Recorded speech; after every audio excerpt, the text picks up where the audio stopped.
What's up, friends? This crazy political season that's going on. Who are you voting for? I think I'll tell you who I'm voting for in just a few minutes. But before we do that, let's talk about what's going on. When you look at Kamala Harris, forgive me if I jacked her name, I didn't mean to. She's new, she's fresh, she's interesting. Who knows what's going to happen? You look at Trump, it's his second time around, coming back from an assassination attempt. Can he do it? Does he have what it takes to take America into the future, protect our borders and all those other things? Great questions, I know. These are the stimulating ideas that are out there that keep us divided. It's wild. It's super wild. I'm curious, how do you determine who you're going to vote for? Like, what comes to mind? Do you think mostly about your money, your hard-earned money, and how you're going to protect that? I know as a culture, that's a really big deal. That's a hot topic, and it should be. You worked hard. But did you know that most of us probably won't even have access to that money because we're not taking care of our body? This isn't a weight loss or a healthy eating video. I'm just saying, when you think about it, we're fighting super hard to protect our money that we've earned, particularly since it looks like the wealth gap is increasing, but we're not eating right. And what's interesting to me is when I think about that, it tells me a story. It tells me, number one, we're so busy earning and getting after our money that we don't make time for the things that are important, like sitting down, having family dinner, like enjoying our meal, like having cooked food. Instead, we celebrate some of the greatest restaurants and chefs on the planet, which I enjoy a great meal, so I'm not debating it. But there's this question begging in my head about the quality of the food that we're eating. See, when I talk about this stuff, people get weirded out, but just that this is all about voting and who you're going to vote for. But there's something else going on that I'm not sure if you're aware of. When you sit down and you ask yourself, what do cows eat? Grass, right? Okay, so at your favorite restaurant, when you get steak of any kind, are those grass-fed cows? Or are those... I'm just asking questions. You know, see, I'm allergic to canola oil, which is a plant that was made in Canada that was not designed for human consumption. It was designed for rocket fuel, but it didn't work out and it became cheap, so they kept it for oil. Cooking oil. Which when I have it, it gives me heart strains, like stroke indicators or something like that. So I have to get off of it. But it's everywhere. Why? Because it's cheap. What are you consuming? You want your money for later, but secretly, the short version is that if you're not taking care of your diet, all the wealth you have stored up is simply going to pay for your long-term care. It's not going to go to your children and your ancestors. It's going to go to drugs to keep you alive. So the real question is not who's going to help protect my money, but how am I protecting me so my money is safe and goes where I want it to? One of the things that I've learned is that people who actually understand finances, they win whether the stock market is high or the stock market is low and any condition. So if you're looking for your president to do that for you, I'm not sure it's going to happen. No matter what they do or don't do, I think it's going to be more about what you do. I don't know. I'm just throwing it out there. And then we think about Kamala and the things she stands for and the things the Democrats stand for. I mean, we do need to care about other people. But at the same time, we can't take care of everybody else. So what are you doing? How are you showing up in your life, in your community to make a difference? See, to me, our whole political nomenclature is flawed. Like we literally, did I use that word right? Whatever. We literally do this to one another during political climates. And what's crazy to me is it doesn't matter who you vote for. What matters is what you do with your life.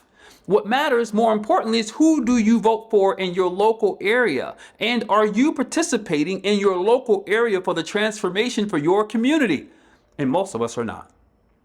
And so we get in this situation during an electoral season and we jump on these bandwagons of sound bites. Because I've heard great things about Trump, as well as I've seen crazy things about Trump and Kamala as well, right? But the goal isn't to inform us to make right choices. It's really to keep us divided. You see, when we're divided like we are during political eras, we're some of the nastiest, darkest, ugliest people on the planet, all behind being a Republican or being a Democrat, neither of which is going to change your life drastically. You are. And I know you may not enjoy topics like this, but if you don't start to think deeper and you think the president, no matter who it is, who doesn't actually control the country, if you don't know that by now, then you haven't been studying history. They don't actually control the company. They're just a representative of different powers who actually control the country and their vested interest. If you're not aware of that, then you may be a victim of just that good old American marketing that's determining what you think, which, according to the 4 agreements, you don't even believe. You just raised that way, and so that's why you vote that way. I've voted Democrat. I've voted Republican. I've believed in the Democrat philosophy. I've believed in the Republican philosophy. I've even believed in the Jill Stein and third-party Green Tea Party philosophy. And I think that there are some things that all of them have that if we could somehow build a transformer like the big one, everyone coming together, then we'd probably be okay. The reality is that that's not likely to happen because it doesn't serve the big picture. I recently saw Billy Carson. He had this eagle. He showed a picture of an eagle, and he split, the eagle was spread like it is on the dollar bill or on our money. The eagle was spread, and he drew a line down the middle, and he said left wing, excuse me, left wing, right wing. And he said, what you don't know is you're still voting for the same eagle. You see, we've been duped as Americans, and we don't think as often as we'd like to say we do. And as a result of that, we've become very, shall we say, jaded toward one another. I recently had a situation where a friend encountered something and a male did not treat her verbally the way that he should have treated her. So I had to intervene because back in, living color days, homie, don't play that. But here's the thing. It wasn't even that man's unquote fault. Yes, he was responsible. But when I look at the American culture during times like these, when we're at each other's throats about something we believe, no wonder we treat each other so bad. Yeah, you too. I don't care if you're a Republican. I don't care if you're a Democrat. If you're anal to the degree that you demean other people, then you are off base. You are lost. You are duped. Since when do you need to make someone else look so bad that you'll not only lie, but look for their faults? And then we believe that person as being right. But we all know that the real truth is that if you've got to find fault in someone else, then you're not confident in who you are. So when you look at your political party and you look at their dirty work, their need to demean others, to berate others, you figure out why, as American citizens, we do this to one another. I have a deeper question for you. Why are you doing it? I know it's modeled, we see it, and so we are monkey see, monkey do more than we realize. You think you're independent, you think you're free, you are part of a free speech campaign, you think, but the reality is you're just a puppet. And I'm tired of us being puppets. But that's what we are when we don't think for ourselves. Or we get caught up in these notions of religion that determine who we should vote for, as if the other person isn't that.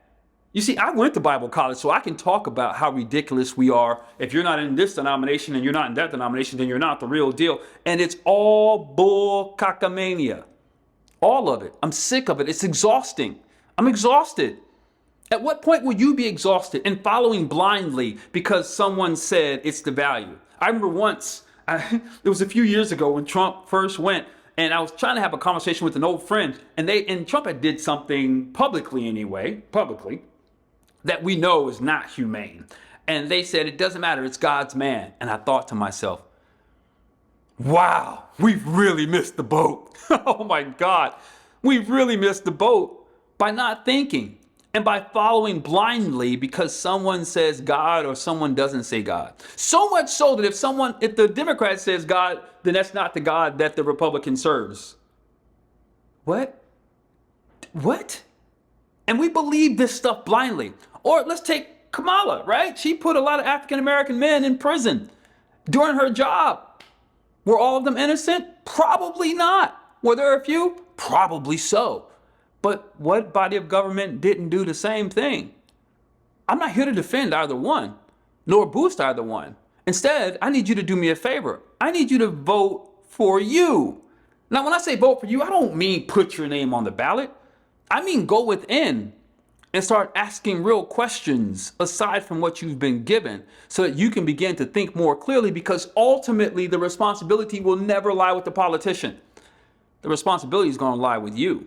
Where this country goes, what this country does, yeah, it's based on how you're going to behave. And if all you care about is your dollar, it's going to continue to go down. It's going to continue to go down the drain. I guarantee it. Because what you forgot is the dollar is already plummeting by design.